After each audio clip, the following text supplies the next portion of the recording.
You're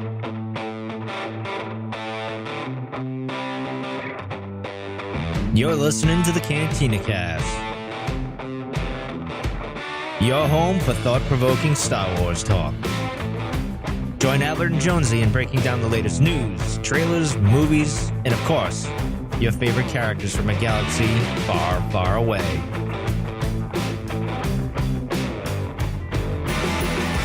Hello, everyone, and welcome to the Cantina Cast. My name is Albert Padilla, and this is episode 272, The Phantom Menace 20 years later. We'll be taking a retrospective look at the 1999 movie that started it all again.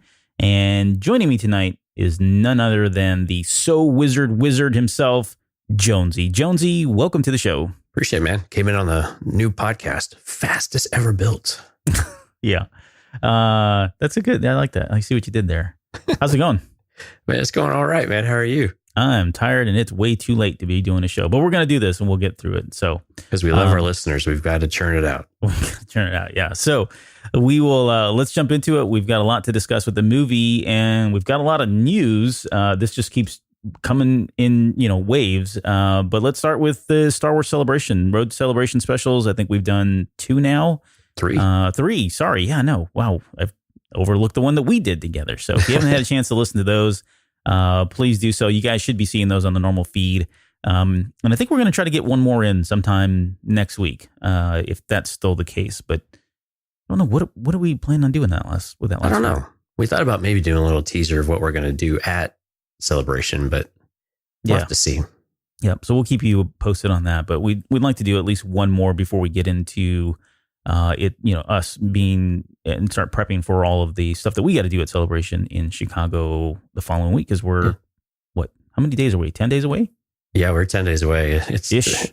It's deceptively a ton of work to get ready for. So Right. I started making my list today. All the things I got to remember. Mike posted something on Instagram where he showed a little clip of him getting packed and ready and that kind of thing. So it's coming. It's real. Looked like he was just caressing his backpack the entire time. I don't know. Go follow Mike on Instagram. See his stories. I was going to say, this is just Mike being Mike more than anything. So, but as far as the updates, I guess on the activities, we've not added anything new to my knowledge. But if you haven't had a chance, if you go out again to eargluemedia.com/SWCC, you can see the schedule there. Have you added anything there in terms of No, we've kept everything pretty stable. So we've got events on, was it Monday morning, Sunday evening, and then Friday night, I think as well. Yeah. You want to work in reverse order there? You're going backwards there. Yeah, it's how my brain's working tonight. So, but yeah, the website's up to date. We carved some of the celebration type events off into their own place. And we actually posted a new link. One of our Discord members, Cab, put the Celebration Galaxy and Twin Sun stage schedules into something more useful than I think what we got initially. And so we linked that so you can actually see it by time slot. And then as even on top of that, another one of our Discord users, Utini, made a full out Gantt chart schedule that you can select yes or no, or maybe of what you're interested in for everything, including all of the other stages like the university stage and the podcast stage and others. So you can get a true itinerary out of the thing. So if you're interested in that, you can either email us at cantinacastfanmail@gmail.com or visit us on the Discord server, and we've got it pinned on our channel there, or just ping us and we'll get you a copy of that. It's super awesome, and I've already done mine. And yeah, I love that stuff. Dante did a great job. Yeah, no, thank you, Utini, and Cab for all of that. That's amazing work. Like we were talking about it, I think earlier this week when it came out, and I saw it and was just completely overwhelmed in a good way in terms of just how much work they put into that. So thank you both for doing all that. Yeah, it makes so much sense it's really hard to go down that list on the website, and until the mobile app, hopefully the mobile app's better, but man, that list on the website, it just stresses you out. So, no, I agree. Yeah, big thanks to those guys. Let's talk about we've got new panels. So there's a lot still happening here. I'm trying to think now what we got in terms of the new stuff that we got. Anthony Daniels, I guess let's talk about that. So let's talk about the visitors and the guests or guest speakers. Anthony Daniels was showcased. I think we threw him on Instagram. Did we get anybody else though that was announced? I think that's about it right now. Yeah. I know we had the Resistance panel. I think we may have talked about that, but they actually had the final like little social media card that was released this week for that one. Right. And they keep confirming people here and there of what they're doing, but there are people who have already been announced. So I think they're just, kind of drumming it up a little bit. Maybe this coming week is, again, as we start to get towards 7 days out in this coming weekend, we'll start to maybe see some of the bigger names and maybe who's going to be there for Phantom Menace. I don't know. Or who's going to be there for episode 9. I mean, presumably we're going to see a lot of episode 9 people come around. So it wouldn't surprise me if they went ahead and got those names out there early on just to keep drumming up excitement. Anybody you're waiting for, I guess, to be announced from any movie, really, or just from Star Wars? Yeah, I think, again, it keeps going back to Phantom Menace. Like, is Liam Neeson going to be there? Is Natalie Portman going to be there? Ewan McGregor? I think those are the ones that we anticipate the episode 9 folks are going to be there, right? Yeah. So that wouldn't be surprising. And including, I would anticipate a Mandalorian cast and crew will be there as, and more so than just Jon Favreau and Dave Filoni. But yeah. I want to see the Phantom Menace because that's the one that's got the names we don't get to see very often. Right. Jake Lloyd was the one. I'm with you there in terms of like Phantom Menace. But there's so many people that were a part of that. Even like, and then some of these guys have been announced, but I just want to see everybody, even like the Doug Changs and all the costume folks and, well, you're in luck, buddy, because Doug Chiang's got multiple panels. That. Yeah. I saw that. His work, I mean, just absolutely loved that stuff when it came out, when they were releasing a lot of the stuff that he had been doing for the art and concept design stuff. But did you ever get that metallic widescreen tray full of his concept art? No, I know. Did we talk about that in the show? We might have a long time ago. Yeah, but that is awesome because his style is just so much in the realm of Ralph McQuarrie, and it was so inspired by that. And he just really captured it on a page. And these widescreen, they're not prints, but they're on a nice cardstock. They're glossy and really colorful and vibrant. Really fantastic job. And that was one of my favorite parts leading, with the merchandise aspect of Phantom Menace was one of those. We've got a new book that was announced, and this is an audiobook only, which was kind of cool because I can't think the last time they did an audiobook only for Star Wars. But Dooku, Jedi Lost by Cavan Scott was announced this week as well. And you had some interesting information that I didn't dive into the article too much, but you mentioned it's only about a 5-hour audiobook. Is that right? Yeah, and I kind of classify it more as an audio drama. This is kind of a throwback. We haven't had one of these in a while. I mean, we had the Star Wars radio dramas, right, back in the day with the original cast. And we haven't really had a full cast one in a while. Some of the EU, I think, had it. But this is really exciting. And ask and you shall receive. We were wanting more information about Dooku's past just a few weeks ago. Yeah. And, they were like, okay, we got it. And so they're going to release this out to us. Now, what's a little confusing right now is that the StarWars.com article said April 30th it would be released. But when I went to pre-order it on Audible, it said it had a November date, like November 5th, I believe, which would be insanely disappointing if it really came out in April and we didn't get it for 7 months later on Audible. So I don't know how else they're going to distribute that, or if that's just maybe a typo or something like that. But aside from that, this is super exciting. There's some really big names. There's some really popular names, and also some really cool characters that are going to be voiced in this thing. Jonathan Davis is Qui-Gon. Who was it? Mark Thompson was listed, but I didn't see. I think he's going to be Yoda. Yeah, and I believe he's also probably going to do some narration, from what I've heard. He could do the whole book, right? I mean, let's be real. He could do the whole thing. General Lavoie will be in there as a character I'm not familiar with. But the notable character is really cool. So Saifa Diaz will make an appearance. Of course, Ventress and Dooku will be there, but also Kai Narek.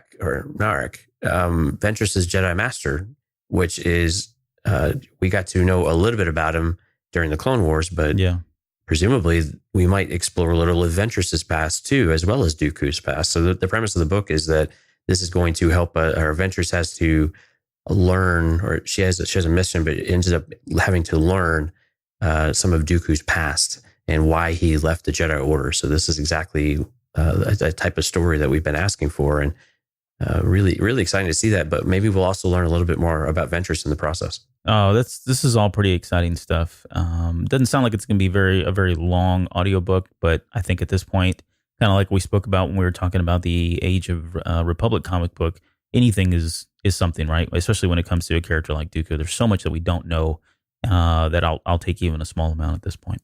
Well, and the cover art is awesome too. Yeah, right. Again, Dooku with the curved hilt, but the blue saber. Ventress's head and face are a little kind of plasticky looking, but the stylized art is really it really captures your attention. Really vibrant. So go check that out if you haven't seen it already. And then I guess the only other thing we have before we get into the main show, and we just wanted to say thank you again to the folks over at Smoking and Drinking Space. So Jason has recently put out episode 52 where he said goodbye to Red, who was the co-host of that show since its inception. Right. And I don't want to, I'll let you guys kind of listen in on that in terms of what happened. But Red was someone who was very new to the network, obviously, since we had just brought those guys on to Eagerly Media. So I personally didn't really get to talk to him, but in the process of listening to the show before we brought them on, I had the opportunity to kind of hear who he was and get a glimpse of, the character that he was and how funny he was and that sort of thing. So we all kind of contributed, a number of us did from this network and from other networks as well, from other shows, into a special tribute episode that just recently aired. And Jonesy, I know you had a chance to kind of do that as well, but I listened to the episode. I was in tears. I'd listened to it on the way to work. It was a bad choice. It's a very good episode. It definitely celebrates Red, but it's a tough one to get through. Yep. Yeah, it's very emotional, and really thankful to be a part of that, as I know you are. And Jason did a fantastic job putting it together. I imagine it was very difficult and very time consuming to put together that and share some of all of our favorite moments, and to really talk with some of the folks around Eagerly Media as well as some of his other co-hosts along the way. So fantastic episode. I really hope everyone takes a moment to go listen to it. Smoking and Drinking in Space. You can find it on your favorite podcatcher, or you can find it over at eagerlymedia.com and just look for the Smoking and Drinking in Space brand new logo designed by our very own Albert Padilla. So that's exciting as well. Well, thank you. But the real cool thing that I really enjoyed doing was making that logo and then putting Red's name on there somewhere, because I think that's just it's a cool way to just kind of immortalize him going forward with that. So yep. So hopefully go check that out, folks. Yeah. Very good episode. All right, let's do this. We are going to talk about The Phantom Menace, and this is going to be very similar to what we've done with some of the other shows where we're looking back maybe a year later, although this is 20 years later, that we'll retrospectively be looking at the movie. And let's start with something that we've, I guess, traditionally done here in these types of shows, and let's talk about the numbers. And so Phantom Menace, as we all know, came out in 1999. Let's just start with the number of, I guess, total domestic sales, I guess, right? $474 million. Yeah. Foreign was $552 million, with a total worldwide of $1,027 million. Does that seem high for you, or does that seem about right? That seems about right. I mean, this was the reintroduction of Star Wars. It's hard to believe something 20 years ago was grossing $1 billion. Yeah. But this thing was a phenomenon. Even with the reaction afterwards, everybody went to go watch this. And when you look at when you kind of look at the general Star Wars performance, you get this about 45% domestic, 55%. So this is kind of right in that wheelhouse. But that domestic really did well for this. Anytime you start getting close to a 50-50 split between US and the rest of the world. But I guess it caught me off my guard a little bit, because I didn't quite remember it doing that well overseas, but it just makes sense. The thing was insanely popular just because it had been 16 years since we'd had any Star Wars, but it felt like a millennia. Yeah, no, agreed. And this was kind of, I mean, we had the re-releases, right? The special editions and that sort of thing. And that was in it. At some point, we need to talk about that, because that was an experience in itself, right? When those came back out. But yeah, you're right. I mean, it's been forever since we had new Star Wars. And I would say that this feels about right. Because I can tell you, when I went to see this movie, I must have seen it first run probably about 13 times, right? So this is full price that I saw it. But then it went to the dollar theater. And, I was single, or Was I married at this point? I don't remember if I was or not, but Single-ish. Ish, right? Didn't have any kids. Let's just put it that way. There you go. And more free time. Yeah, didn't care about my job. Let's just put it that way. So anytime I had 2 hours and 15 minutes ish available, I'd pay $1 to go see the movie. So in the first run, it was like 13 times, but I honestly do not know how many times I saw this movie at the Dollar Theater. It's got to be 20, 30 times. And it was like any opportunity I see it. So when you think about that, in terms of all of the money that it took in, it seems to make sense. And here's the crazy thing that as we were kind of, when I was, putting my notes together and reflecting on that period of time, this was, I would say I saw the first 4 or 5 viewings of that 13 run in the first 48 hours. Right? Because I went to the midnight showing. Then I caught the very next showing at 2 a.m. I remember going home, crashing for about 4 hours because that's really all I needed at that time, maybe 3 hours. I went, crashed, grabbed breakfast, and I think I was back at the theater at like 8 a.m. again. I went to a noon showing at that point, and then there was one later in the afternoon that I went to with either it was my family or maybe it was my girlfriend at the time. I forget now. But in that first 24, 48 hours, there was at least 3 or 4 showings that I remember seeing this at. So I got it all done up front. Nice. Yeah. I only got to see it probably 4 or 5 times. I was a college kid. You had to scratch together the money to go watch it. And we didn't have dollar theaters. At least I didn't know where they were at. I was relatively new to Houston. So when this came out, but yeah, it was an experience though. You had to go to the midnight show, and then you're right. You have to have that follow up of whether or not all the things you took away from it at the midnight show really stuck with you. Yeah. All right. And let it start to really cement in your brain. What was interesting is all of one of the things I remember about it is a lot of the news crews. Yep. Like all the news crews were out there, and they were interviewing people, especially as they started to hear that maybe, some people were liking it less or had some problems with it. Of course, then they were just, for the fodder. And we'll talk a little bit about that here in a moment. But yeah, just you had to go watch it at least twice. And even if you weren't sure you liked it, but many of us still went and saw it 4 or 5 times when we could. So going back to the numbers in terms of how this thing ranked against the other movies of the time in 1999. I mean, this thing blew everything out of the water. I mean, it wasn't even close. Right. I want to say second place was 6 cents. Is that? Let me pull this up here. This is not by memory. 6 cents. Yeah, about 140 million behind it domestically. Yeah. And this was 1999 was actually a pretty good movie year. If you think about some of the movies that came out and we'll just kind of go in order here a little bit. 6 Cents, Toy Story 2, Austin Powers was at the height of its popularity. You had The Matrix. Right? Yeah, The Matrix, that's right. And then you had really critically acclaimed movies that finished outside the top 10, like Green Mile, American Beauty. Of course, Wild West was a huge disappointment. But and The Mummy was in there too in the top 10. So you really had a pretty good movie year across the board from a variety of studios. And so the Phantom Menace was head and shoulders, again, is not surprising. But it was still, what was funny was it didn't even have the most theaters either. It was below 3,000 when it released. And this was in May, right? And some of these other ones came out a little bit later, but like Austin Powers and I think The Mummy and some of these other ones were well over 3,000 by that point. So even with a few hundred fewer theaters, it still just had a massive opening, or at least at the time, massive opening, and just easily taking the total gross for the year. Now, did you get a chance to see where this thing ranked against the other movies adjusted for like inflation and all that? Yeah, and you know what? When you adjust it for inflation, usually this is where you start to see movies really crater, especially more recent movies. Mm-hmm. But Phantom Menace has actually fared pretty well. All-time adjusted, it's still ranked 18th. Which is... That's not bad at all. Not bad. That's domestic. When you get to worldwide, it's about 33.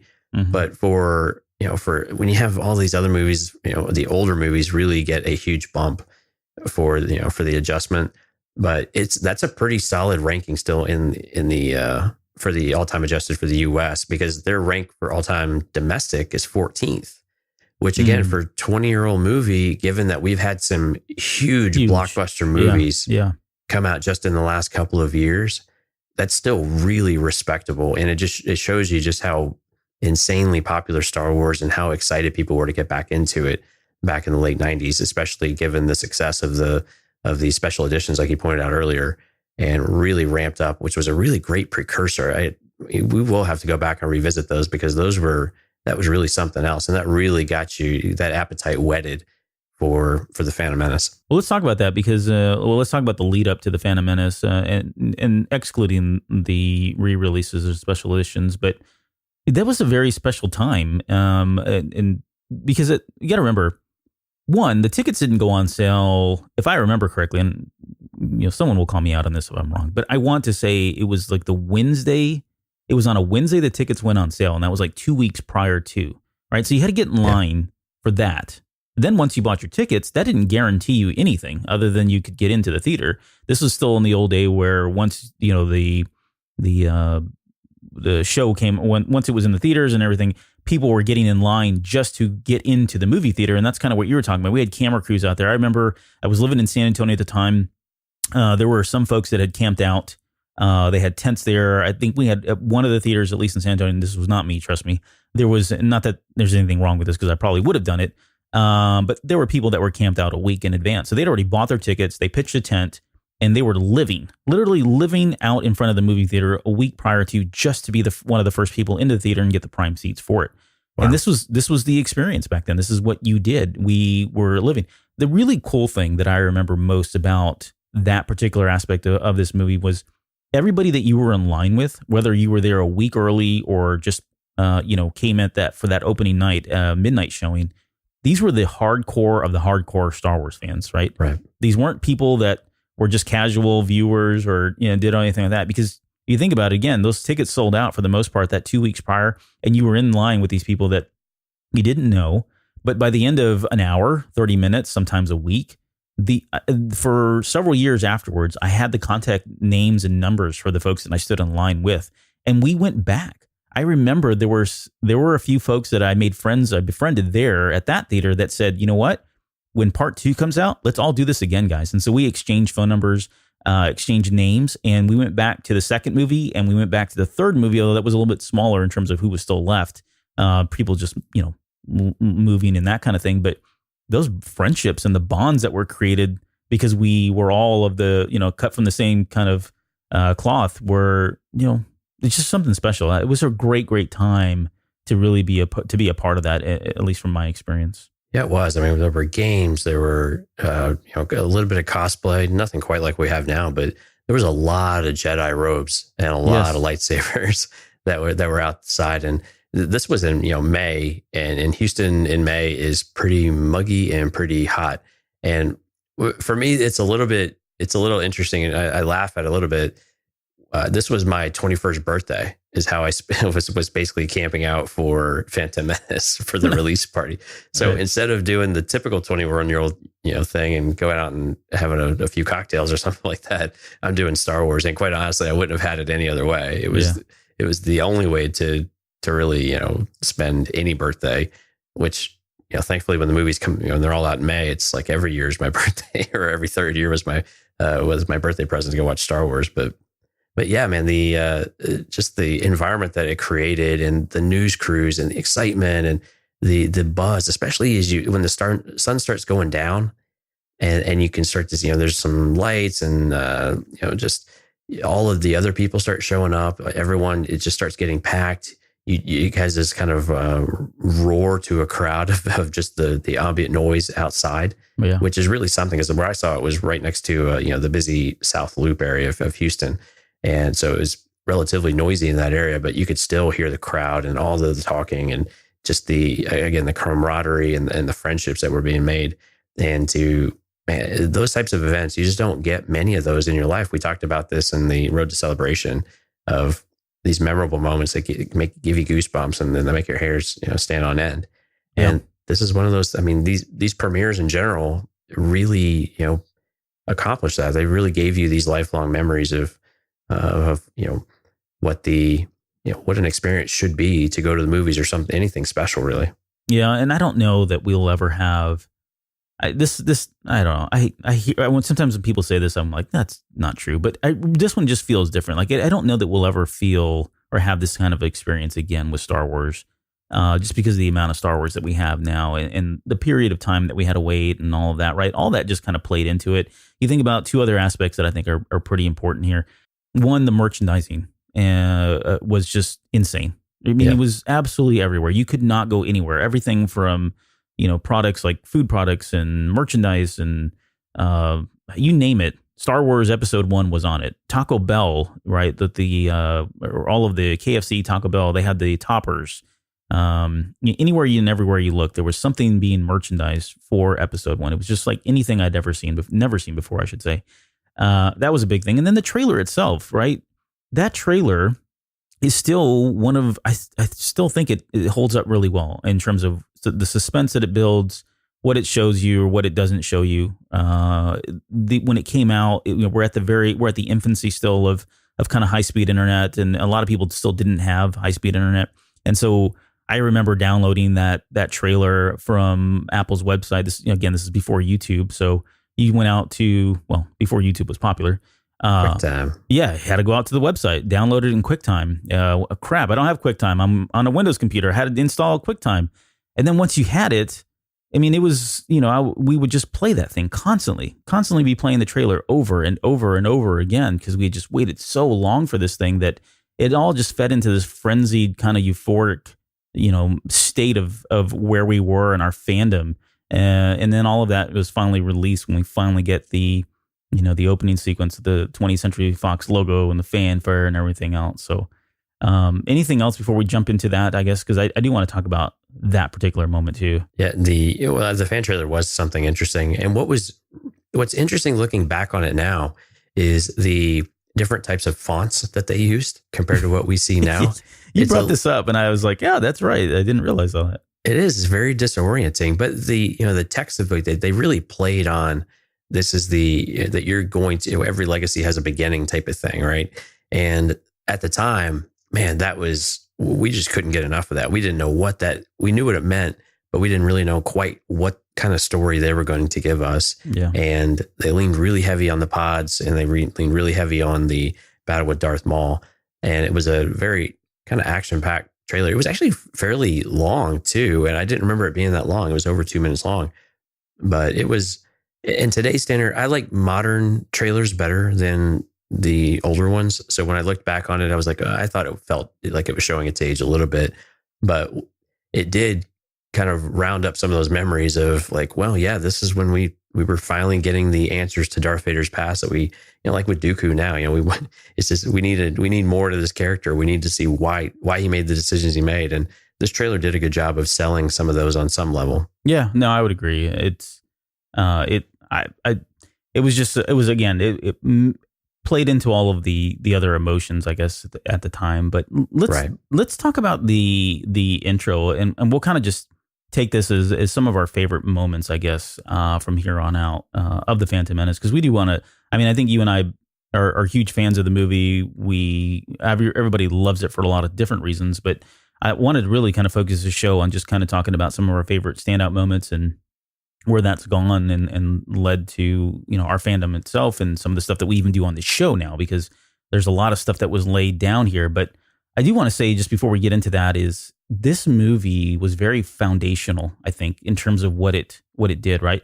We got to see things that we had always speculated about, talked about in closed circles sometimes, because we didn't want to voice those opinions too far and wide. But it opened up the galaxy, and no pun intended here. It really did open up the Star Wars galaxy in a huge way, in ways that we really weren't even aware of at the time. Foundational. When I say foundational, I mean we got like the Jedi Council for the first time. We got aspects of the Jedi Code. The Force was suddenly much bigger than we had thought it to be from the original trilogy. Right, the Senate, the weight of politics in Star Wars. We got glimpses of that in the original trilogy, but nothing to the level that we got here. But it really laid down a lot of this foundational stuff that we talk about even to this day, right? We see it in the, like Rogue One. We see this stuff in the sequel trilogies. We see it obviously in the animation stuff and the comic books.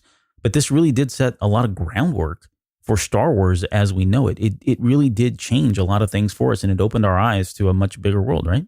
Right, it did. I mean, Jedi abilities and their perspectives and their disagreements. I mean, these are things that we didn't really have a great idea about at the time. We also didn't know about royal wardrobes. So that was an important lesson for us to learn. Yeah.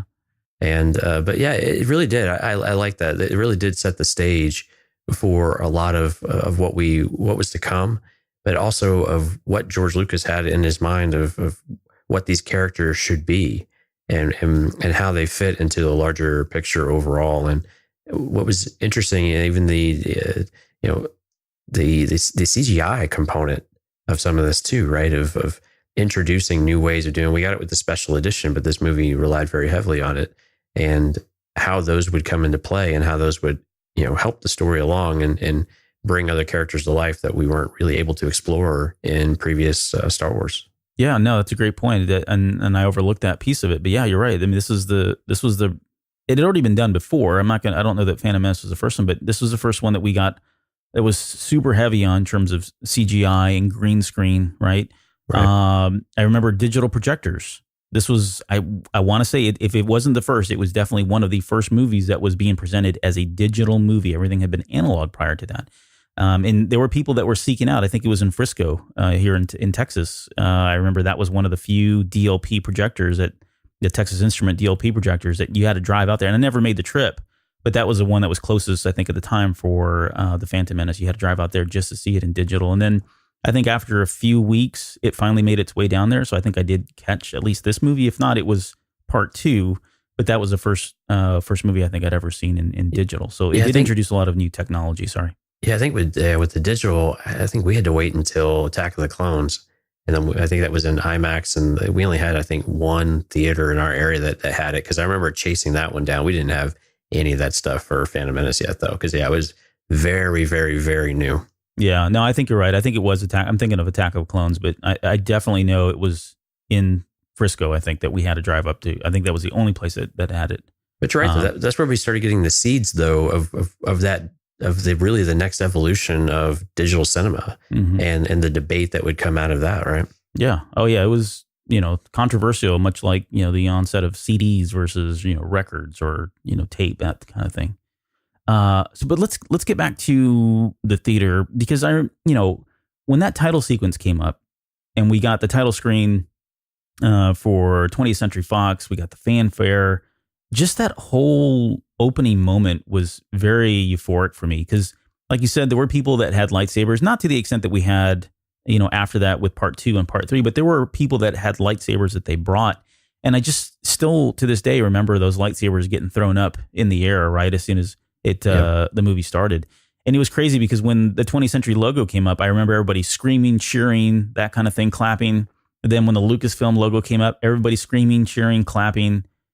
A long time ago in a galaxy far, far away, a little bit more. And then when the main title of Star Wars hit and you got to hear the opening song, it was like deafening in terms of how loud it was, until the crawl started. And then it went completely dead silent. And everybody was like respectful. And there wasn't, they were, joking and laughing and stuff at the appropriate times, but it was a very, very respective audience. And it was just a very different movie experience. I don't think I've ever had one. I may have had similar experiences with part 2 and part 3, but up until that point, I had never been really in an audience like that, or had any kind of a visual kind of experience like that before. We had moments where the crowd would erupt and then it would be quickly shushed. So basically any character that we recognized had an applause. So when Obi-Wan was on screen, especially when R2D2 came on screen, it was massive. That's true. And and then people quickly got irritated and told everyone to shush, sometimes less than politely. So they didn't want to miss anything, any little bit. They're like us now, right? They're looking back, it's like, wow, they were hardcore. And now it's like, okay, well, that's what we do now. But we're just old. But ours was the same way. You just had huge explosion of enthusiasm for it, and then as soon as something that might have some significance or some importance to it was just, you could hear a pin drop if the music wasn't playing. Right. And we had, what's really interesting is there's a ride at Disney called Star Tours, and they do the little spiel for safety and all that, and they have all the characters dressed up around it. And that reminds me of my Phantom Menace experience, because no joke, I it would have been easier to count the number of people that did not have a Jedi robe on in that theater than it would be to count who was costumed. It was so packed. And the lightsabers, yeah, they were waving around. People had sticks. I mean, it was just whatever they had at home, they brought. Yeah. And they were waving around. And then just, as soon as it started, everything was dropped. The hoods came back and we just started watching and enjoying the movie. Yeah. And that was really hard to process. I mean, I was thinking back, the whole opening piece of it from the beginning, we've got that very first opening shot of the cruiser going by, and then we cut to the interior. That was very reminiscent of Return of the Jedi, right? That was the first thing that I remember popping into my head. And then we get the TC-14. I remember seeing, these are all just quick memories that I had. TC-14, seeing that and going, okay, there's another protocol droid that looks just like C-3PO, and oh my gosh, is there something significant about her? And she's a female, and wow, it's a female voice. I mean, these are all the things that run through your head, right? And then you got Qui-Gon mentioning the living force, and I'm thinking, living force? What the heck is the living force? Why is he even talking about this? Right. Yeah, he drops Yoda's name in there. You hear Sidious's name. We get the call to action at that point where they both pop up with their lightsabers, and there's two Jedi, which we've never seen before. Yeah, we've never seen two Jedi on the same screen before, I think, prior to this. And then, I'm trying to think of like the other big moment for me, at least in this opening sequence, was obviously them fending off the bolts with their with their lightsabers. But that moment where Qui-Gon Jinn is like melting the blast doors. I mean, that, and just the way he looks at it, and amazing visuals on the backside. I mean, it just looks so real. This is something you would expect for that to look like. But that was just breathtaking. I mean, it really did a great job of just kind of pulling you in. My only critique of that piece was I always wanted that to be longer. Like, I really wanted that scene, that sequence to be longer. And it felt like it ended too quickly for me, even 20 years later. It just seems like it ends so short. I really wish they would have done more, but I'm happy with what we got there. Yeah, it was really fun when he plunged it in and they sealed the doors a second time. Yeah. And then he's still going through, and the Neimoidians are like, he's still coming. And it was just this great moment because we finally got the Jedi that we had always heard about, that there were these larger than life characters, these people with amazing abilities, and they were near unstoppable. And there was nothing you could do. And they had these abilities, and seeing him use the lightsaber, and of course, everyone was like, he's using the Force to do it too, right? And again, to your point earlier, we hadn't seen some of these things. We figured these things could happen. Lightsaber can cut through anything, right? Right. But to finally see it on screen was so exciting and so amazing. And the visuals they did were just perfect. And we have to give Obi-Wan a little bit of credit, because the young, brashful Obi-Wan is what we got, with all of the fancy, lightsaber moves and the stabbing of the backwards, and all these things that would later come into video games that we were all insanely excited to be able to replicate and to be able to play. And to finally see those on screen, it really set the stage as well, what we were going to see for lightsaber duels as the series went on with the prequels as well. So it was very much set things up, but we got to see this really cool, more free-flowing Obi-Wan than what we grew up with. Yeah, that's a good point. And he does have some pretty flashy moments. I mean, there's like moments where you're like, he really didn't have to kill that droid the way he did, or destroy that droid he did, but I'm glad he did, because it looked kind of cool. It looked amazing, yeah. And then let's talk about Qui-Gon Jinn, or at least I do. I want to talk about Qui-Gon Jinn, because he was, I mean, credit to Liam Neeson first off for his performance as Qui-Gon Jinn. I mean, it's a great performance, and I don't know, he rarely does anything bad in my opinion, even though he's been in some bad movies.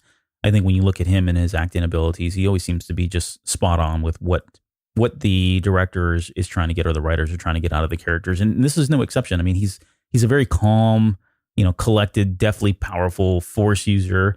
And he was kind of like the model Jedi, right? And even going into this movie, I had my own preconceived notions about what a Jedi should be, even though, Luke may not have fit that mold and Kenobi may not fit that mold. But in my mind, there was always this model kind of citizen in terms of a Jedi. And I really felt like with Qui-Gon Jinn, we got that. He was wise beyond belief. And there's tons and tons of great quotes that he says in this movie that, we go on for days about. His blinded faith in the Force, right? And we forgot to mention this, or at least I did, when we were talking about the old Age of Republic comic with him, and we mentioned that he got into a ship and just took off. That really wasn't the first time. He actually Right. did it in this movie where he just said, don't worry, the Force will guide us when they jumped into the, what was it, a little submarine thing and took the off. bonga. Yeah, thank you.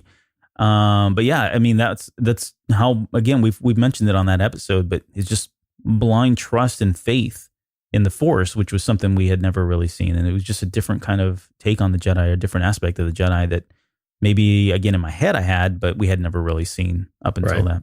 We also got our first flavor of perhaps a little dissension within the Jedi as well. Mm-hmm. With again, in that opening sequence with Obi-Wan, where Qui-Gon has a different perspective than what Yoda has and what Obi-Wan has taken from Yoda. Not at the, but Qui-Gon's responsive, not at the expense of the moment. Apologize, right. Of keeping your mind in the here and now. When Obi-Wan is starting to sense something else going on, something that's elusive, which of course he just sounds great saying the word elusive. I just want to put it on repeat. But we finally see that maybe things aren't quite as rosy. But okay, well, it's just a different of opinion. We won't really learn too much more about that until a little bit later on Tatooine. Yeah, there's a number of things too. I said there's a number of quotes. I didn't know where to stick this, so I'm just going to kind of roll with it right now. But this movie has a lot of foreshadowing quotes, and that makes sense. We get it. It's a prequel movie, and to some extent, George Lucas was trying to set the stage to say, look, they're already talking about these things that are going to happen, and you've already seen these things happen. And what I'm talking about here is there's one quote early on where Anakin tells Qui-Gon, no one can kill a Jedi. Well, we know that not to be the case. He mentions, I had a dream. I came back and freed all the slaves. That was more foreshadowing there. Obi-Wan Kenobi and makes a comment that, we could be stuck here for a very long time on Tatooine, right? To me, that was always foreshadowing that he's going to be stuck there watching, Luke on Tatooine for a very long time. There's just, I have more of them, and I won't do, in the interest of time, I won't go through all these. But if you go back and listen to it and you watch it again, pay close attention to a lot of these quotes. And some of them are intentional. Some I think I'm just kind of connecting dots when they don't need to be connected. But there definitely was a lot of foreshadowing of things that were to come, either in the part 2 or part 3, or certainly in the original trilogy as well. Yeah, and there were a couple of things that I picked up on this time that I either had forgotten or, I don't know, maybe just never noticed. One was with like 3PO. He didn't have any plates, of course, right? He doesn't have any plating. In Watto's shop, there's a droid back there, a protocol droid that has very similar type of plating to what 3PO ends up getting in Attack of the Clones. And I don't know if it's the same, but I just happened to notice it this time. And it's just kind of standing there. It almost looks lifeless, way, way out in the back. I think it may have had a hole in the head or something, though. Yeah. But, and then the other thing that I picked up on, that we always assume that Anakin's from Tatooine, but we don't know where he's from. Yeah. He didn't go to Tatooine until he thinks 3 years old, right? And I don't know why I had just forgotten that. I mean, we just equate him with Tatooine because that's where we found him, but really he only spent 5 years of his life there for the most part, something like that, right? Mm-hmm. So it caught me off guard that I was like, wow, we just assume so often that he's from that planet, and we don't really know where he's from specifically. I don't think we've ever learned that, right? No, I think you're right there. A quote that was similar, I guess, an experience I had that was very similar to that was at one point Annie is talking to Padme and he says, "You seem sad," and it immediately clicked. And I never had made this connection before, and I'm embarrassed or ashamed to say that, but I never made the connection of that between when Luke asked Leia about her mom, right? Oh wow, yeah, and being sad, and again, she obviously wasn't in the womb because Padme was so young at this time, but it just, I don't know if that was a direct connection or not, but it stuck with me and hit me at that point that like, oh yeah, that's something that comes a little bit later. So what's really cool about a lot of the dialogue now is that we've had so much content since then. So when like Darth Maul is talking about at last revealing ourselves to the Jedi. Yeah. I mean, now that we've got a few of these comic books where we know what he's been up to before that point, it makes a lot more sense. And and this is really cool when you can go back in time and see the movie, and all of these, all this material that has come out since really do feed back in if you take the time to go back and try to piece it all together.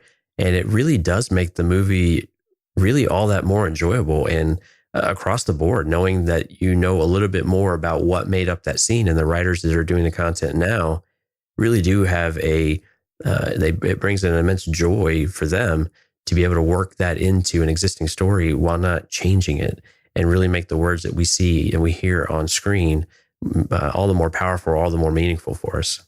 Yeah. And George Lucas, if he does nothing else, he definitely is a world builder and creates a lot of this stuff. I mean, he laid all these things down, didn't give us a lot of detail, didn't give us a lot of background and onto him, and that was okay. I think we've said on this show, we don't probably necessarily need all of that, but it's just great that it was there and we're getting to see it now, because it's probably right. I mean, it's been so long that these writers are able to kind of take this stuff and run with it and explore it, and we're all the better for it. But let's talk about something really quickly that I felt was it's a standout moment, I guess, or something that stuck with me definitely. And I don't know that we've ever really spoken to it in great length, and I don't want to turn this into a full episode on this, because at some point we probably could. But I'm talking about midichlorians, and as controversial as that was at the time, because that was one of the things that, after the first viewing and the second viewing, and even after the 13th or the 20th viewing, or even to this day, people are still debating about midichlorians and their worth and all of that. But I guess, where did you stand, either as a fan back then or as even up until now with this whole thing? Did it bother you as much as it did for some folks? I think the only thing that bothered me is it felt like we had to explain it. And they did. You're right. Yeah, no, that's a great point. Yeah, I think that's the part that really rubbed people the wrong way. We liked this mysticism of the Force, and especially as we saw in Empire and in Jedi, our ability to interpret it, and that was taken away from us, I think. And that's I'm interpreting. I know that's how I felt. I didn't have this huge negative reaction to it. I was like, well, okay, like that's fine. But I missed the ambiguity of it. I missed the interpretation and being able to make up our own mind about what it actually meant. And I think that's the part that, when we feel like we've got to explain things, this is the danger of prequels too, right? Where we think we want to know all these things, or we think we want to know things, but we end up learning things maybe we didn't want to know. And I think midichlorians probably falls into that bucket. Now, they've done a couple of things since then that have made them, relevant or more interesting. But I think overall, they've really fallen to the wayside. The movies never really got back into it. It was really more of a way of justifying Qui-Gon's interpretation of the prophecy. It was really all it turned out to be. It was kind of a bit of a plot point, if you will. And it started to justify Anakin's power, I suppose. That was another important part of that too. But that was the disappointment of it. It was just, it wasn't really necessary. We probably could have seen his abilities another way if they wanted to. And unfortunately, we got that, that interpretation or that aspect of it. Yeah. And then what we got on screen as a result seemed less skill and less the Force and more kind of luck, Yeah. I don't think you're unjust in anything there at all. For me, I think I didn't take issue with it in terms of, what it was and all that. I think I was okay with the answer they gave us, but for me, it was one of these things. It's like, okay, either leave it as a mystic force that we'll never know anything about and no one should ever explore it, or give us more and explain it more. So give us, if you're going to explain it, then explain it. And I don't know that, and I agree, I don't know that Phantom Menace did that, and it certainly didn't come up again and hasn't since then. I don't know they did a good enough job. I think that quote in the movie itself probably says a whole lot when he tells him that there's 20,000, it's off the charts, 20,000, and says Master Yoda, not even Master Yoda, has that count. And Obi-Wan asks Qui-Gon Jinn, what does that mean? And Qui-Gon Jinn says, I'm not sure. Well, yeah, I don't know that it really, I think that says it all right there, right? None of us really do, but yeah, I didn't mind it so much. It was fine. And maybe it was okay that they didn't bring it up again, right? Because they could have dug themselves a bigger hole. Absolutely. By trying to go down that path. I mean, it's a rabbit's hole. I don't know that anybody really wants to touch that thing at this point, but I didn't have a problem with it. Yeah, I didn't either. I think they could have shown us. And again, they were trying to pack a lot into this because it's really, as much as anything else, this is almost a standalone movie compared to kind of like Star Wars was, A New Hope. Really, you could just leave that there and you're perfectly fine. You have a little bit of a cliffhanger, but really you've told a complete story. And Phantom Menace, has a lot of that same kind of vibe to it. It was more world building, but if you stopped there, you were like, okay, saw a pretty satisfying movie, and I'm able to move on. It doesn't necessarily lead it, automatically lend itself to a whole trilogy, if you will. I guess the only other aspect that I would say with midichlorians, and I don't know if this was what Lucas was trying to do, but I mean, there's an argument to be made that it was really more to kind of talk about the symbiotic relationship, because they talk about that quite a bit, right? The symbiotic relationship between the humans and and then Gungans. it's kind of right, exactly. It's a reflection of the Naboo and the Gungans, and so maybe that's really what it was. Is it was more from a I guess a storytelling aspect or analogy perspective than really getting into the nuts and bolts. But you throw that out there to us Star Wars fans, and what are we going to do, right? We're going to dive into it, want to know more, and when we don't get that, we get all kind of cranky. So another highlight for me, the pod race still stands as like one of the best like action sequences for me, definitely in Star Wars movies, but it's probably in my top 10 action sequences all time. And I'm probably a little bit more biased and not as objective as I should be when it comes to that, but it is just still, I mean, when we watched this, at least when I watched this in preparation for the show, I went back and watched it a couple times. There were a couple scenes that I did that on, and this is definitely one of them. Because I just love this scene. I think it's probably one of the better moments. It's one of the highlights of the movie for me. Yeah, I agree. This was a really fun sequence.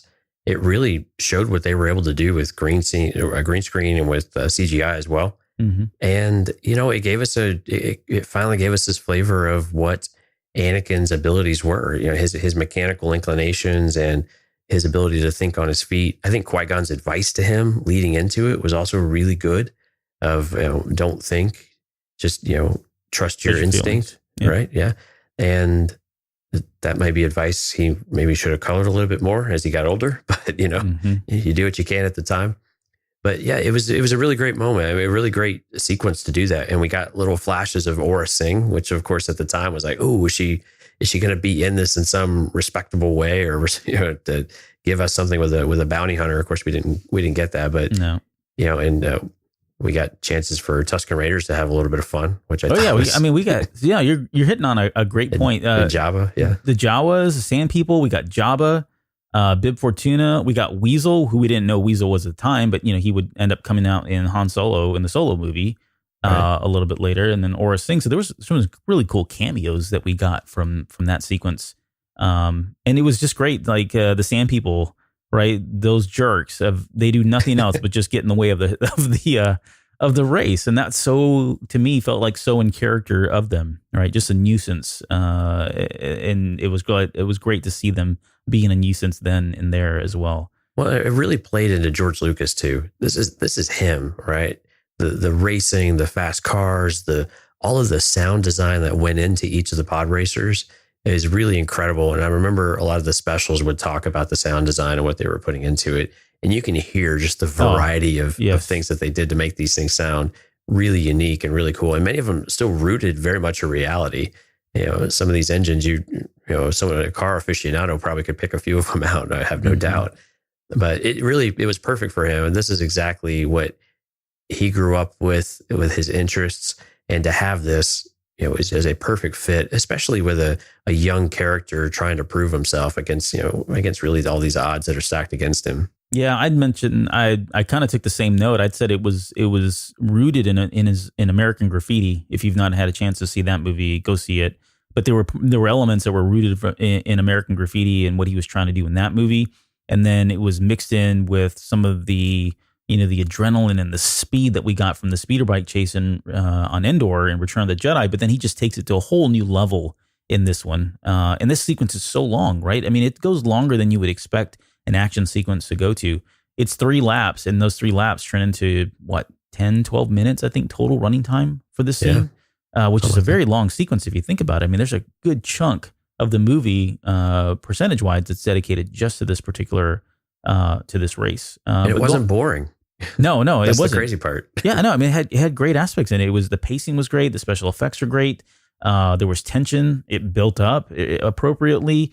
You touched on the sound, but I mean, every Sebulba's engines to this day, I can mimic the sound, right? And it's very, very unique, and it's kind of scary, and it's supposed to be that kind of thing. The moment where he kind of flies up and kills the engines, and it goes dead silent, and then he turns the engines back on again. I'm talking about Anakin during the race. That's another moment that stood out for me in the theater because it's so quiet. It's similar to what we got with The Last Jedi, right? And Holdo and what she did, where it just got really quiet all of a sudden. It was done here probably first, at least from a Star Wars perspective. And then on top of everything else, we learned how to say poodoo. We learned how to curse in Huttese from this particular scene, which was awesome. We got a lot of poodoo in this movie. We did get a lot of poodoo in this movie. But yeah, it's a great episode. Great sequence and great scene. So it definitely stands out as a big one for me. So, but what else do you got? What other scenes? And we don't need to take this in chronological order, but anything else that before we get in, and we'll talk about Duel of Fates because I'm sure that's on your list here somewhere. But anything else? Oh, sure. I think it was the first time R2D2 came on screen. Yeah. I mean, the theater went crazy, but that's still one of my favorite moments of this movie, along with Qui-Gon and the lightsaber.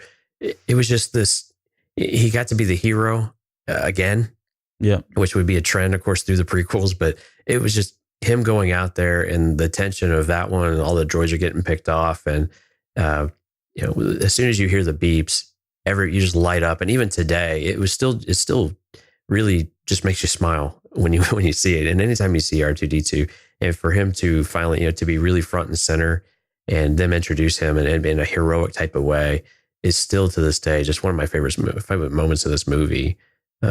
Really hands down across the entire film. It still just sticks out to me, these early moments of the movie. And again, I think some of that's rooted with the excitement of being in the theater that first night. Yeah. But it's just fun. I mean, it's great. I mean, you recognize your favorite droid of all time for many people, I guess. I'm going to say most. Yeah, I'd say most. That's probably fair. So some just quick moments for me, because I know we're getting kind of short on time here, but seeing Coruscant for the first time, we had heard about it, never really seen it before, at least not in the way we did in this movie. I think that was really cool. We got to see the Senate, which, I'm glad, now that I know more about the Senate, I'm glad Palpatine just shut it all down, because I don't know how they got anything done really with that many people. It just seemed like really wonky, but whatever. But yeah, seeing how it operates, which was kind of cool. And then seeing the council itself.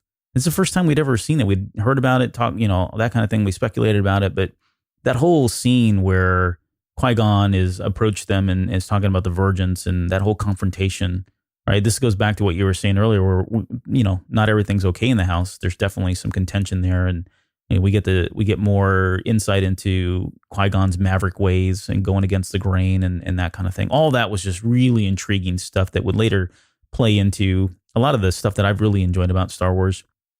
More along the lines of what, who the Jedi are, who they're supposed to be, who they're not, what are they trying not to do, that kind of thing.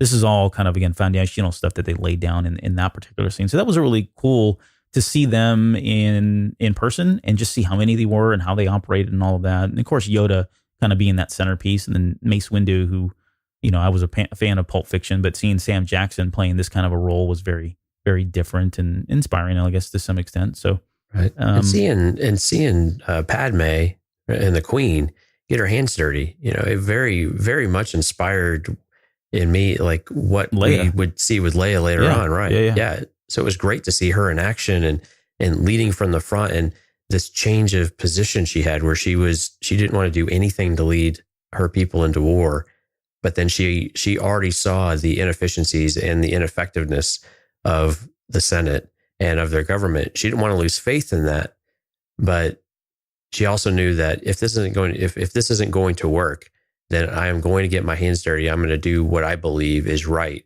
which, if you've read Bloodline or listened to Bloodline, which is the Leia novel after Return of the Jedi, before Force Awakens, in between that, is almost verbatim what they go and walk through in that story with Leia's journey from her disenfranchisement with the government. Well, it's a blueprint. I mean, this is like mother like daughter kind of thing. Exactly. I mean, it's really, really, really aligned. And you could see the parallels that they intentionally drew between them. Before we move on to some of the legacy stuff and I guess the final stuff here, I guess let's talk about the final battles, and we can just kind of talk about this as holistically as all of them, because this was very Star Warsy, right? We had basically 3 fronts, and almost nearly 4, really, if you count on it, because you had the ground war between the Gungans and the droids. You had Padme and Panaka trying to take the Viceroy. They were trying to get to the throne room to take over the Viceroy. You had the space battle going on over Naboo with the starfighters and the droid starships. And then on top of all that, you have still arguably one of the greatest lightsaber battles in Star Wars that was running all in parallel with Obi-Wan Kenobi and Qui-Gon Jinn versus Darth Maul. That whole sequence, that beginning, I mean, for me, episode 1's not, infallible. There's got some parts, there's definitely some weak spots here and there, but you get to this part in the movie and everything's forgotten, or everything's forgiven, I should say, right? This, to me, was, you take the Podrace, you take the opening sequence, holistically as a whole, this really paid off for me. I think this is really what, at the end of the day, you kind of hang your hat on whether or not you like The Phantom Menace, and what you get from it, I think, is it all boils down to this last sequence here, or these last 4 battles. But am I right in saying that? Yeah, no, I was, especially with Maul, when he ignites the lightsabers. I think everybody, those doors opening up. Let's start there, right? Oh yeah, and just him waiting there. Well, even his introduction in the hologram. This is my apprentice. Not for a Sith type of things, and for them just to come out and boldly say that, really started to get us excited. And when you're right, when the doors open and he's waiting for them, and then he goes and ignites his lightsaber, double-bladed lightsaber, everyone's minds just collectively exploded. I mean, really, right? I mean, we kind of knew something. We knew this was going on, but to see it with the music, and it was just, it was fantastic. And then to actually be able to see Jedi and Sith dueling was just something we really never thought we'd see. We thought we would just see it in all this other expanded universe, or whatever we were calling it at the time, in our imaginations, and we wouldn't really ever see this. And so to finally see the Jedi at the height of their ability against a formidable opponent with Darth Maul was fantastic. And of course, the choreography and everything that went with it was, of course, out of this world, like you were saying. And really, a lot of times we see these lightsaber types of fight, or you see dueling, and it doesn't really look like they're really trying to do much. And we saw that. We've had some of those criticisms with Attack of the Clones and Revenge of the Sith. And this one, you don't really have much of that. I mean, you have a lot of boisterousness from Darth Maul at times, but they are really going at it. And I was watching it pretty closely to see if I got this impression where they were just kind of tapping or anything like that. But no, they are really, they're really swinging, and they made it look believable. Like they were really trying to kill each other. Yeah, no, I agree. I mean, this is the lightsaber battle we had always thought and dreamed of, and I think it paid off hugely, at least for me in my head. I mean, there's so much. It's fast paced. It's action oriented. There's a lot of fervor, a lot of passion. It's got some ups and downs, right? The fight's not perfect. Even Maul at one point gets backhand by Qui-Gon Jinn, right? So you're like, yeah, right. I mean, it's not one sided in any way. But it's just got it's at a level, 90 miles an hour on an intensity level that we'd never seen before. And still holds up, in my opinion, in terms of, we've had a lot of great lightsaber battles since then, but definitely still holds up. And you throw in the music, which, we'll talk a little bit about the soundtrack a little bit later, but you throw in Duel of Fates, and that song is just completely epic in terms of where it stands among all of the other Star Wars themes and scores. I think that one's definitely a standout moment. It was like the perfect blend, I guess, right, of the way it builds your anticipation and builds your anxiety while that fight's going on. What was really crazy about the soundtrack, and in Duel of the Fates in particular, was the use of the chorus. And you get a choral arrangement, and because the only time we really heard that was in Return of the Jedi in the throne room sequence. Yeah, and oddly enough, it really threw people for a loop, at least in my circles, of why did we hear all this choral music? Because this is reserved for the Sith. I'm like, well, that wasn't in the rule book anywhere, but I kind of get what you're saying, that this is something unique. But the epic score that John Williams put together, especially for this sequence, is just, it just speaks to his brilliance. It just continuous brilliance of someone that can do this time and time and time again. And this entire soundtrack to just feel like Star Wars and capture this magic after, 12.5 years, and still be able to, just bring you back into this universe, and the music and the sound in particular just have this special ability to be able to do that. Yeah, I would agree. I will say this just as a side comment. What really ticked me off about this is the soundtrack. I don't know if you remember, came out before the movie. And one of the titles is Qui-Gon's Noble Fate or Noble End or something like that. And so Right. I went into this movie knowing that he was not going to make it out. Yeah, Qui-Gon's Noble End. Yeah, I think that's what it was, right? And well, in the High Council meeting and Qui-Gon's funeral. So, I forgot about that one. Spoiler alert. Spoiler alert, right? So, and I don't know that I don't think they ever did this again. I think since after this came out, there was so much backlash because of it had been released prior to that. If they did, and I don't remember at this point, but if they did release it prior to episode 2 and episode 3, they at least changed the names that weren't so revealing. Right. But that was a really contentious point that they had released this and people had already had it in their hands and were listening to it and knew the title and knew what Qui-Gon's fate would be going into that movie, which kind of sucked for me because I did. And I was not into spoilers at that time. Not today. Today, you can spoil all you want with me, but back then, no. I was trying to be as pure as I possibly could. But anyways. But we also knew that Qui-Gon couldn't survive. And we didn't quite know what the next movie would bring, how far along it was going to push us in Anakin's life. But we knew the focus would shift to Obi-Wan, right? Right. Yeah, it needed to. There needed to be something to pull that story ahead. And it means more for it to be on screen and have us see what happened. And also give Obi-Wan that victorious moment of see him kind of his ascension as well into Jedi knighthood and his, us to be able to see that he really was, a standout Jedi. And I don't want to gloss over this, but I don't want to turn into a real controversial subject either. But quite with Jar Jar Binks. Yeah. Just quickly, my stance on Jar Jar Binks really has not changed in 20 years. I never really had a problem with him. Yes, there are moments that are a little cringy, right? I get it.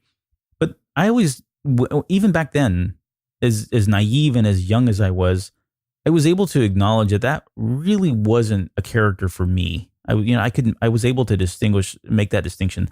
Character wasn't written for me. He wasn't playing to me. He wasn't trying to play to my humorous side in any way. Although there were moments I think I found him to be humorous, he didn't bother me in that way.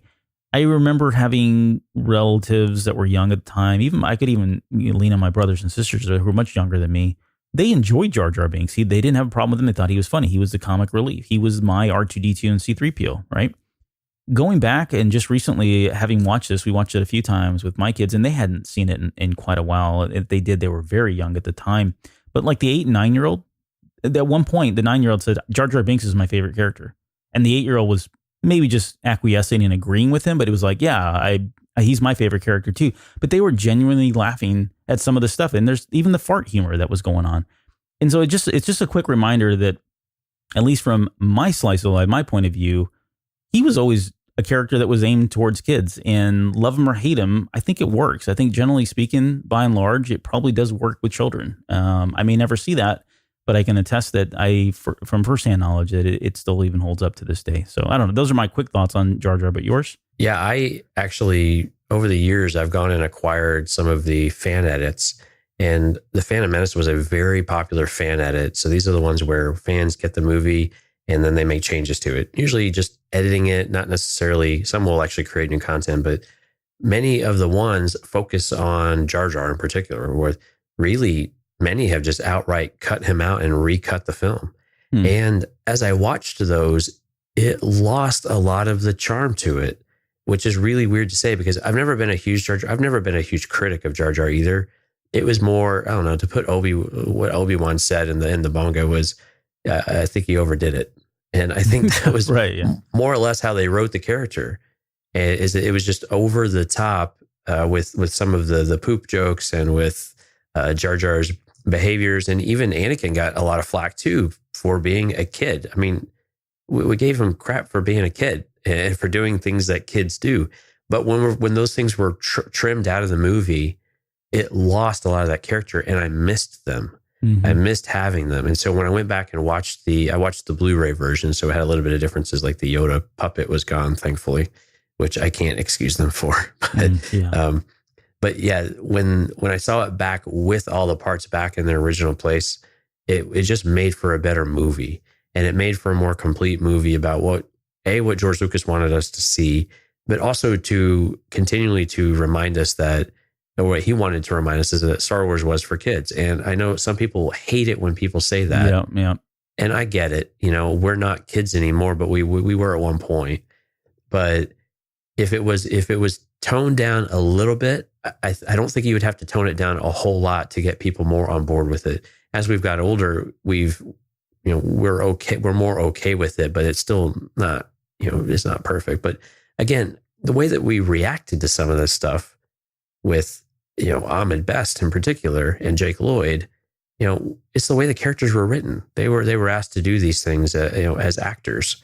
And if we need to criticize anything, let's criticize how they were written rather than the people who perform these characters, because they are not the characters. They are just actors performing the characters. Absolutely. Right. Yeah. And so I think that's the one thing that we always have to continue to remind ourselves is that as deeply ingrained as we are in this, these are people too. And we just need to make sure we respect that.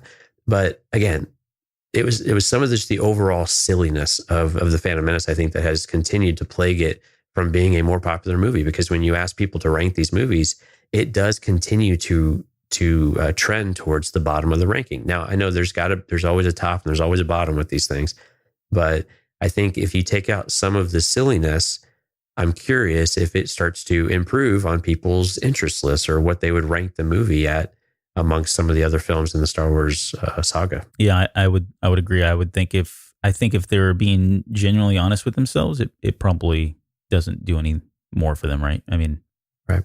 Yeah, but so I think overall, I guess what we're both saying is a lot of the criticism was probably unfair and unjust at the time. But we respect those opinions and to each his own. So I'm trying to think what else we had. We talked about Darth Maul. We talked that fight. Anything? I guess I'm trying to think if there were anything else. Did you have any other moments before we move on that stood out? No, I think it was. There were a couple of moments I wish were a little bit different. I think that's about it. I mean, not to harp on the criticism train. The journey to the core and there's always a bigger fish lesson, which we had to learn twice. Yeah. Yeah. We could have learned it once and we could have cut out a few minutes of this movie and it would have been just fine. There were a few moments where it just drags a little bit, right? And I think they could have just, it didn't need to be a 2 hour, 15-minute movie. It probably could have been closer to 2 hours and accomplished the same types of things. So it felt a little bit long in places, but overall, I mean, it was still a lot of fun. Were you, I guess maybe you weren't, you weren't surprised at all the movie held up as well as it did? Even with CGI and some of the puppetry. Some of the puppetry was a little bit weak, but yeah, the puppetry was. So I did watch the DVD version I have because that has the puppets in it. I remember the gold boxes that we had or the gold cases that came out. Right. I still have those. I watched that. The puppet is, yeah, it's an eyesore. It really is. I mean, that's nothing. That's not a slight on Frank Oz and his craftsmanship in terms of what he does as a puppeteer. It just really stands out. They just tried too hard, I think. They tried too hard to make it look young and too different. Yep. And at the end of the day, they ended up going back to something that was a little bit older, and I think they just tried too hard. Yeah, no, I would agree. So that was something that kind of stuck out a little bit more. The CGI overall, I think, held up pretty well. There were definitely moments where I was watching it, even on the DVD, where the resolution's not on the Blu-ray. It stands out a little bit more in a not so fun way. But even with the DVD, there were moments where I could tell it was still early on. But I think it did overall. I think it held up pretty well, especially considering how much of it was CGI and how much of it was new technology. It's just crazy. They did a great job overall. I mean, you got to look at that. Again, holistically, you got to be more objective about it. They did a great job with the special effects. I think they've held up pretty well, all things considered. I was shocked how well they held up, actually. I was really expecting to cringe at some of these because when we got the special editions, some of those don't really work that well. Yeah. And they feel very out of place. Right. And this is only 2 years later from that, right? Right. Yeah. I mean, and some of that's, you have a movie 20 years old that you're trying to do that to rather than making one from scratch. True. But I was expecting to have some of those moments where it just felt really out of place. But overall, I agree with you. I think it was actually very well done. And the blending of the environments with the green screen, I thought was actually very, very well done. And shocked. I was literally shocked when I finished the movie. I'm like, wow, I really don't have any major complaints about CGI. I really expected it to be a a bit of a major criticism, major hang up watching this movie all these years later. I agree. It's I don't even know, to be honest, how much of it is CGI and I think that's a testament to how well they did with it.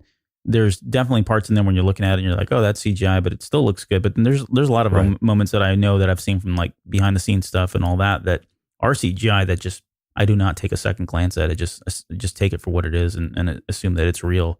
Yeah, the textures. It's usually the textures. I think you can see some of the differences. Mm-hmm. Yeah, and these days even these days we've seen weaker CGI still that this would blow away. Yeah, but I think some of it's just the textures. Some of the aliens in particular may not have had the same textures. But quite honestly, I thought overall they were better than some of the puppetry. Like in the marketplace when Jar Jar tries to steal the frog looking thing. Yeah, and the guy's telling him, whoopee whoopee. Like that was one of the worst. That was one of the worst puppet models. So I think that was real. It was not good. Of course, the Pneumonians have been a problem. We won't touch that one because that one's so loaded. But the puppetry on that one didn't really work for the mass, and it was very at the time it was very, what's the word I'm looking for? They were trying to do things they hadn't done with animatronics, with characters wearing the costumes, right? With making the mouths move and things like that, and it had varying degrees of success. But I don't even know. Like even then, I was trying to rationalize why their mouths moved like the way they did, but yet we were hearing, English being spoken, and I never really even tried to dive into that. I know there were some people that were really hung up on that, and probably fair to be right. I've heard a lot of different things about it, but it never really bothered me too much. But yeah, I can definitely see it. If I really wanted to pay attention to it and focus in on, I'm sure I'd be just as ticked off about how that was, executed. Because it does kind of stand out a little bit, but yeah, whatever. I never liked those guys anyways. They sucked. So, just as characters, I never really liked them, and they were poodoo. But in terms of, let's talk quickly just about the legacy. We've had a lot of stuff come out. Obviously, we've talked about the Age of Republic comics. We had the Queen's Shadow book that just recently came out. I think that did a pretty good job of kind of filling in some holes, or at least giving us some additional perspectives around the handmaidens and their relationship with Padme. But what else? This is kind of an era that we haven't really had a whole lot of until very recently, I would say. But it went into a period of a drought almost, right? I mean, we got a lot of stuff from the Clone Wars and from the Clone Wars animation, but this was kind of untouched stuff, right? Even before this, there wasn't a whole lot there. We've got Master and Apprentice coming out now. I really like this whole little revival and renaissance thing that we've gotten recently here with the Phantom Menace, but I'm trying to think, there really hasn't been too much that was released around the same time, apart from video games and the novel. Right. Well, but it's a testament that we, 20 years later, we want to learn more about this era. And I think we're finally in a position that we're ready for it. I think the Clone Wars and Revenge of the Sith eras were more natural to go to, because those are your formidable years. Anakin's a teenager and growing into these powers and the challenges that go with it. That's all, really, that's great fodder to just explore and to, really delve into multiple times and do it from different angles. This is a period that it took us a while to get to this point to where we are very, very interested and super interested to be able to learn more of this. And I think that's a testament to some of the characters that they created, especially with Qui-Gon Jinn and the relationship with him and Obi-Wan, and this idea of the contention with the Jedi Council. And the comic books have helped to stoke some of that excitement. And this book is going to do, I think, wonders for it. I'm really excited. I really hope it delivers, because I think this is another fantastic opportunity to really explore the relationship side of Qui-Gon and Obi-Wan, and to give us a better flavor for this character, Qui-Gon in particular, that we don't really know a whole lot about aside from a couple of stories. Yeah. And I think that's really exciting. But it took us a long while to get here, that the story is more than just a young 8-year-old Anakin Skywalker, that these other characters do have a lot to them. We just don't know about it, but we're finally ready to say, you know what, give me all this stuff. Yep. I've wanted this for a lot longer than I realized. So I'm ready. Give it to me now. Yep. Pull back the curtain. Let's see it. Right. Yeah, I can't wait. And we should just quickly mention the panel, obviously, right? And I don't know. My hope is that we'll get something new on top of everything else. There's some big surprise still coming, and I don't know what that is, to be honest. But it would be cool to see something else come out from all of that. Yeah, maybe they do something special there. Maybe they don't. Maybe it is just a big celebration. But maybe we'll get something from that. In terms of, I guess, where does this rank with you? I guess overall with all your other Star Wars movies and well, it's hard to rank this one very high, unfortunately. Mm-hmm. And while I really do enjoy this movie, you have some really great Star Wars movies to stack it up against. I think that it's just how do you pick? I mean, you have to differentiate between great and good. Yeah. And while I think it's towards the bottom half of the list, I think from a complete movie perspective, I think it still ranks above Attack of the Clones for me. It's difficult to really rank it above anything else in that respect. But I think as far as an overall picture and overall performance, it actually does really well. It's just some of the other movies in the saga do those things much, much better, I think. Yeah, it's almost on two scales for me, right? If I'm being honest with myself and really ranking it against all the other Star Wars movies and looking at it from, pound per pound kind of perspective, I would agree it doesn't rank very high.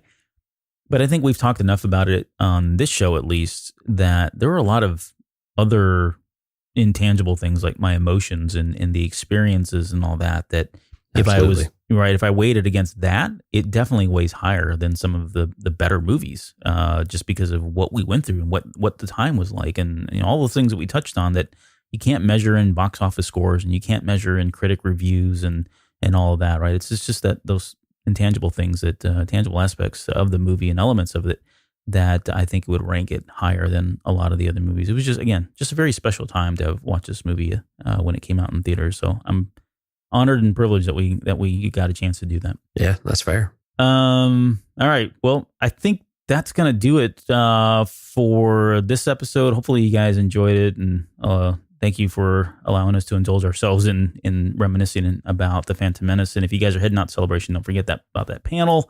It's going to be a pretty amazing one, I believe. Just the number of guests that are going to be out there, and we've talked about this in the show, but seeing them at best and all the other characters or actors that will be on stage and for the first time together and kind of pulling them all together. I mean, it's just going to be a super emotional experience, whether you're a huge fan of this movie or not, right? Yeah, we threw our names in the lottery, so we'll see if we get selected for the panel. No, let's not even talk about that. Before we go, do we have any shout outs we want to do? Yeah, we've got a few. We had 2 5-star reviews, one from Utini and one from Stephanie. Thank you guys so much. A lot of great things that they shared about the podcast. So thank you guys so much.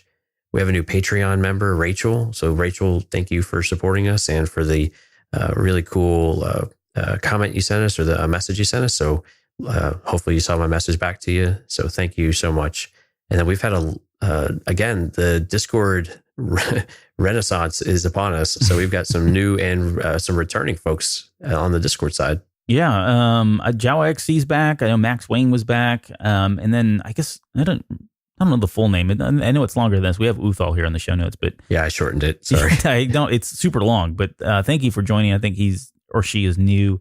And then Kathleen, she's new. I think we've confirmed her as being female. But anyways, she's new. So thank you guys all for those of you that are coming back. And those of you that are new, hopefully you will find a place there, and we're looking forward to you guys contributing and hanging out with all the other junkies that are on our Discord server. So maybe you should be next. So check us out. Check out the show links. We've got a link in there that you can join the Discord server as well and chat with us and some of the other supporters of the show as well.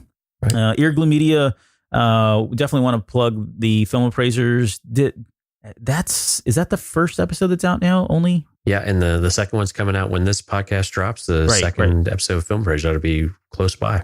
Yeah, so check that out. That's Josh and Joe. So Josh has been doing some stuff behind the scenes for us here, social media, that kind of thing. This is his first foray into podcasting officially. I think he was on The Basement. I don't know was he on Bad Gamers at all? I don't remember, yeah. No, but anyways, he was on The Basement, so you can check him out there. But this is his first thing going on, and they're really taking these movies and appraising them much like you would at a road show or antique show kind of thing. So they've got different guests that come on, bring their movies. These guys appraise it, and then they rank it against some of the better, well-known movies to see where they score. There's a dollar value that's placed on it. It's pretty fun. A dollar value that's placed on it. And then we've got a link on our website where you can kind of see these as they kind of trickle in where they rank and stack up against all the other movies. So pretty fun. I've enjoyed doing that. So look forward to that. All right. I think that's it. 273 is next. I said we're going to do a Wisdom of Star Wars preview episode. I don't know. We'll toy around with that and what that's going to look like, but hopefully that'll give you an insight and kind of tease what we have planned for our celebration show, which again is on April 13th at 11 a.m. on the Podcaster stage.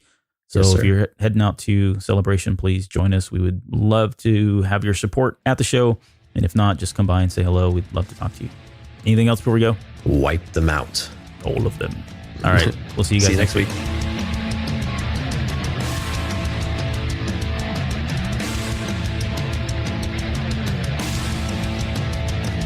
You're still listening? Wow.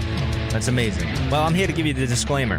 Normally we do a big, long, drawn-out disclaimer thing saying what's what and who's what and all that other stuff, but I think you guys kind of know that Lucasfilm and Disney have no affiliation with us at all, and we have none with them. We talk about Star Wars, which is their property and all that other good, fun stuff, but I think you can tell which is our stuff and which is their stuff. If you can't, well, then send a lawyer to send an email to me, and I'll be glad to chat with them. Other than that, you know what's what, so that's your disclaimer.